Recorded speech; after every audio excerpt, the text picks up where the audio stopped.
Como vimos há pouco, o Banco Central reduziu a taxa Selic em meio ponto para 12,75% ao ano. E para comentar essa queda, a gente conversa com o ministro de Relações Institucionais, Alexandre Padilha, agora. Ministro, muito obrigado pela presença. O ministro também, junto com a nossa repórter Luciana Amaral, que falam ao vivo de Brasília. Ministro, boa noite. Obrigado pela presença no CNN Arena. Uma boa notícia para o governo, né, ministro? Acho que é uma boa notícia para o Brasil, que mostra que o governo federal, o Congresso Nacional, criaram todas as condições para que o Brasil pudesse entrar numa trajetória decrescente de juros. É mais 0,5% que reduz de forma unânime, o que mostra a seriedade do governo no controle da inflação, na definição das metas, de perseguir a meta de déficit zero no próximo ano, reforço do governo em relação a isso, a nossa capacidade junto ao Congresso de conseguir aprovar as medidas necessárias para isso e dessa retomada do crescimento econômico. Acho que é bom para o conjunto do país.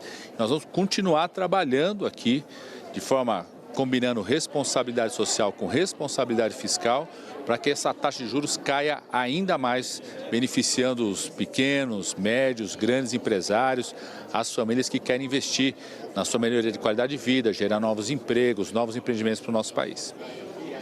Ministro, muito obrigada por estar aqui conosco no Arena. Eu queria saber a expectativa, então, também para as próximas reuniões do Copom e qual que é a expectativa na avaliação do governo federal que a taxa Selic realmente deveria fechar o ano. Qual que é o patamar esperado pelo governo federal? O mais importante é essa trajetória que sinaliza para os atores econômicos, para o mercado, para os investidores internacionais, que o Brasil entrou numa trajetória de queda de juros.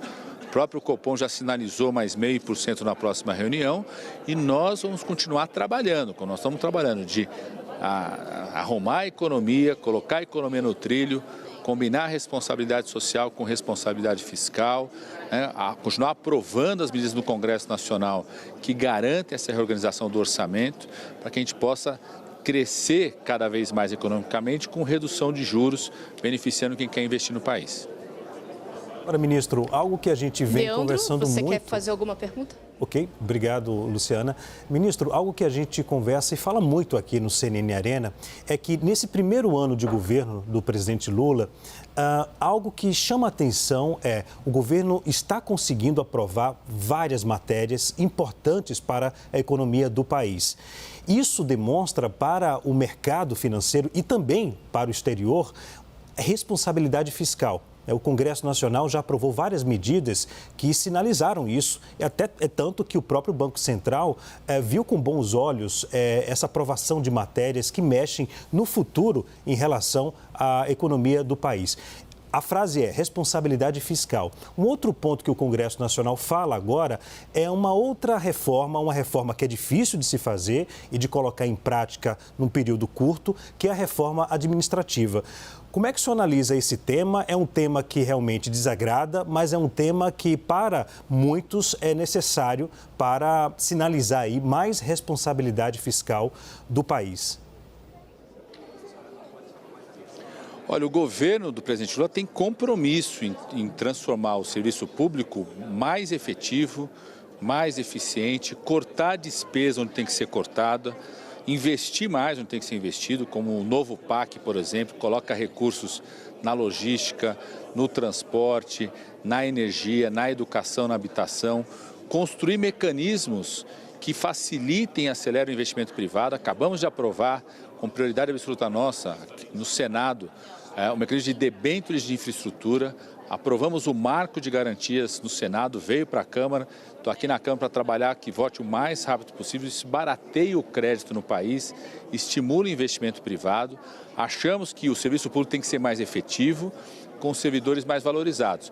O que nós não concordamos é com o texto feito pelo governo anterior, que jogava toda essa responsabilidade em cima do servidor público, tentando destruir o serviço público, destruir alguns órgãos, fechar alguns órgãos. Não é assim que se torna um serviço público mais efetivo. A experiência internacional, inclusive hoje, mostra que para você tornar o serviço público mais efetivo, você tem que cortar despesas, tem que cortar, mas tem que valorizar o servidor público, melhorar suas carreiras, ter mecanismos de desempenho, de estabilidade. Isso é bom para o país você ter estabilidade nas políticas. Isso sinaliza, inclusive, para o mercado, para os atores econômicos, que o investimento pode ser seguro de médio e longo prazo. Então, nós vamos continuar com essa agenda prioritária no Congresso, que barateia o crédito, que facilita as pessoas poderem tomar empréstimo, isso fazendo circular a economia, que estimule, inclusive, o empréstimo do setor privado, medidas que facilitem e acelerem o investimento do país, como debêntures de infraestrutura,